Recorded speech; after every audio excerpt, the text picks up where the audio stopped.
Good morning guys and happy holidays! So nandito po tayo ngayon sa NCCC at namili tayo, naghakot tayo para po pang-replenish po ng mga stocks natin na ubos na. Ayan po, nasa counter na po tayo and then yan na po, tapos na po tayo nagpa-counter, waiting na lang po tayo kasi i-deliver or ihahatid tayo ng kanilang mga staff kasi nasa labas na po yung anak ko, naghihintay na. Ayan po!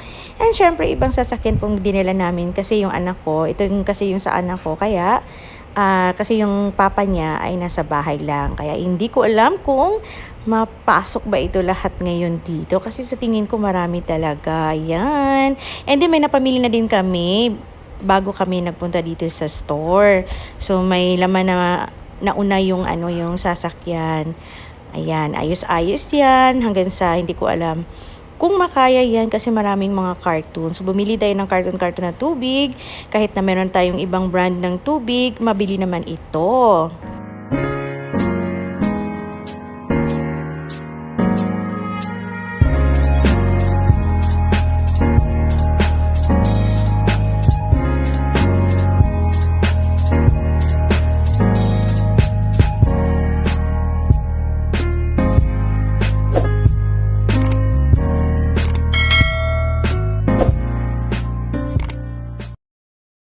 Hello, good evening sa lahat po.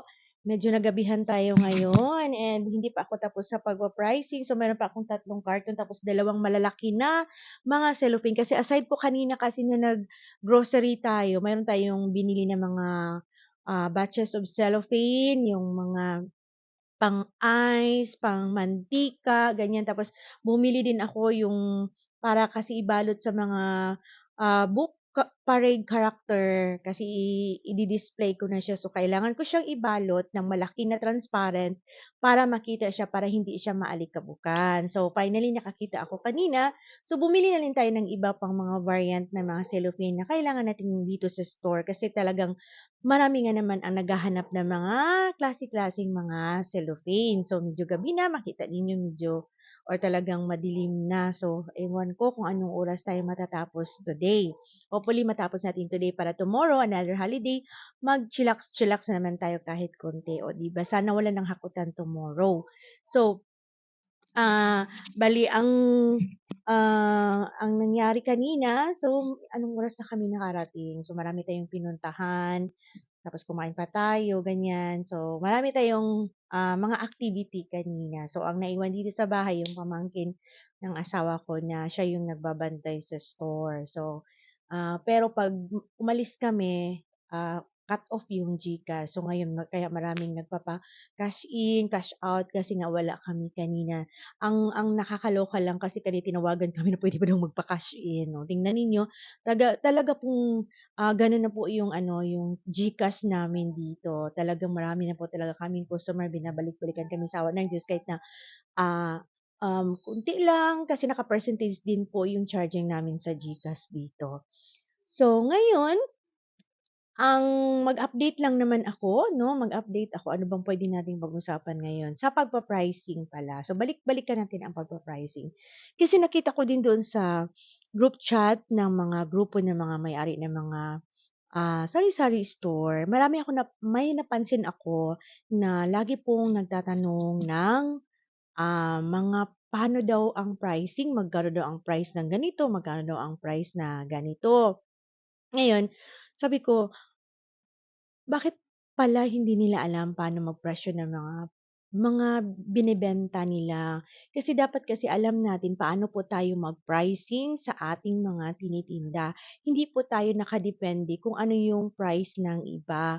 So, dapat alam natin na yung markup talaga natin ay based on top doon sa cost or yung capital ng pagbili natin sa isang produkto, mag-markup tayo doon ng certain percentage. Kasi ang iba, fix, okay lang naman yun. Basta ba, yung dinagdag ninyo na amount doon sa presyo ay na-cover up na po yung mga expenses natin. Like, yung mga direct cost at saka yung mga indirect cost.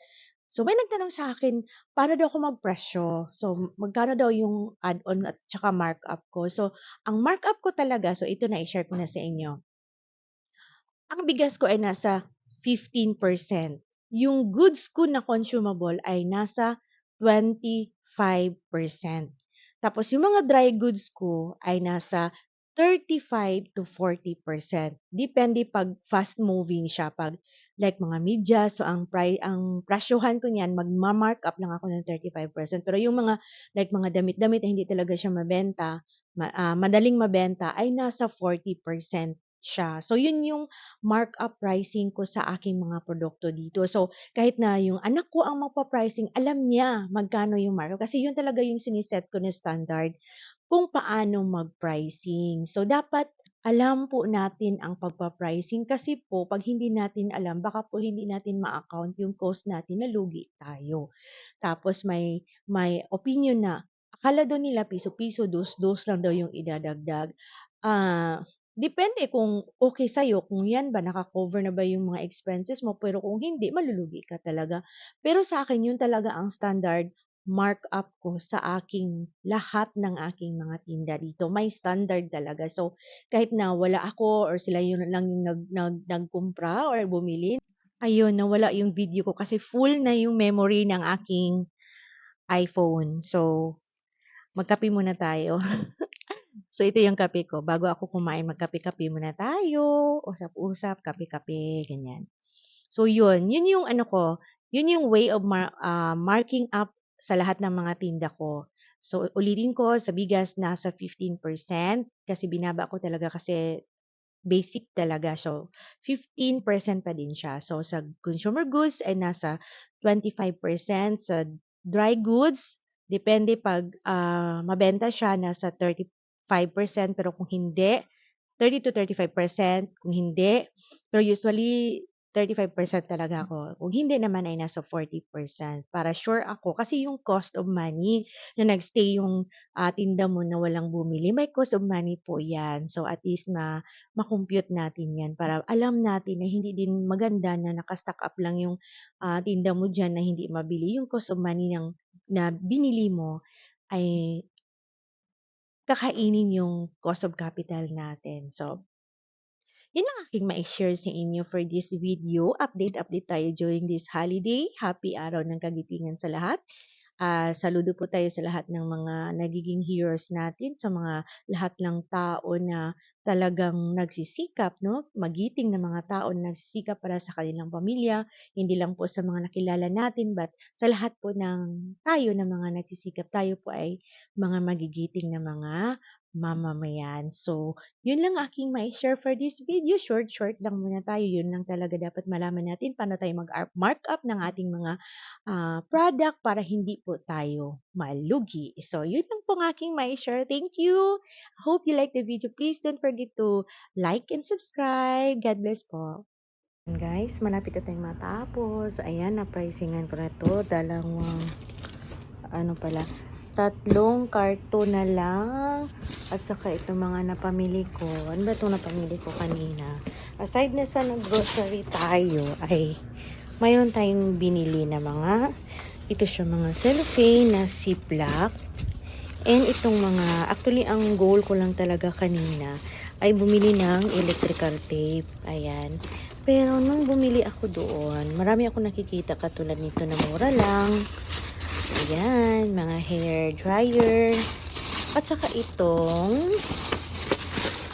radio na chargeable siya sa kuryente, sa battery. And mayroon din siyang kasali na ito, chargeable sa solar. O, diba? So, pwede rin ito gamitin kung mag-charge ng cellphone, ganyan. So, pwede din siya magamit sa, dito sa radio na may flashlight. O, diba? Pwede siya, tapos may extra pa siya na ito siya, na isang bulb na pwede siyang mag-ilaw pag ilagay mo siya dito. O, diba? Ang dami kong nabili kanina. Ayan, may mga paper bag pa na mga malalaki sa suki natin. Ayan, wholesale po itong binibili ko. And mayroon din tayong mga light na ganito na naka-wholesale price siya. Chargeable po siya kasi hinahanap ito dito sa store ko kasi magagamit talaga nila pag during brown out. Anito naman itong nabili ko na iba't ibang klase ng cellophane. May wrapper clean pa. Hindi ko siya nabili sa department store pero kasi mayroon man doon sa suki ko sa binibilihan ko ng mga cellophane kaya bumili na lang din tayo. So, meron tayong bumili kasi ako ng malaki na sa loob. Ay, ito, katulad nito. Malaki na cellophane para lagyan ng mga binibenta ko or for rent na mga gowns, mga costume ng pang character costume, book parade costume. So, ilalagay natin doon. Gusto ko yung transparent na malaki para po pag ibitay ko siya, makikita yung costume. Kaya nakabili na ako. So, tomorrow siguro probably ay makapag-display na po tayo. So, ang total nito ay nasa 3,250 at ang total naman nito ay nasa 3,600. Ayan, plus yung napamili natin na mga grocery kanina na natin ay tumutal po siya ng 11,609. So, tapusin na muna natin ang ating pagpo-presyo para ma-display na din siya lahat. Ngayon ang goal ko talaga, ayoko nang maraming makapending dito. Gusto ko talaga malinis na lahat para hindi naman masira ang pathway namin. No? Dito kasi ako nagpa-pricing. Pangit naman pag hindi ko siya matapos tapos dinadaanan din ng tao. Dito lang kasi yung entrance namin. So, yun lang ang aking update sa aking pagpa-pricing today. Ayan po.